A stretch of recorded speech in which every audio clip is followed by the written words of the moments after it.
Hello friends, मी माझ्या बहिणीच्या घरी गेलेली. इथून जवळच राहते ती. तिच्या घराच्या शेजारी ना असं शेत वगैरे आहे.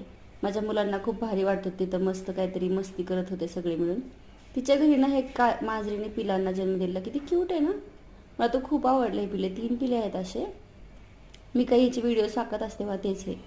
त्याच्यानंतर तिच्या गावाकडची जत्रा होती, आम्ही तिकडे गेलेलो. खूप मज्जा केली. पाहू शकता तुम्ही.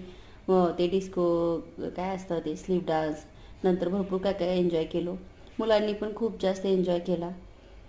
खूप मस्त वाटतं कधीतरी असं मोकळा वेळ भेटला, आणि स्पेशली आपल्या बहिणीसोबत. तो एक वेगळाच आनंद आहे. डुग्गू आणि आभी यांनी पण खूप जास्त मस्त केलं. ह्या जंप बाउन्सिंग ह्याच्यामध्ये खूप उड्या मारल्या, खूप एन्जॉय केलो. त्याच्यानंतर हे पहा, हे असं होतं मस्त जत्रा. छोटीशीच फेअर होती. काही म्हणजे असं काही स्पेशल ऑकेजन नाही असं. आणि तिच्या घरी ना लाजाळूचं झाड होतं, त्याच्याशी असा डुग्गू खेळत होता. चला तर मग व्लॉग आवडला असेल तर सबस्क्राईब करा. थँक्यू.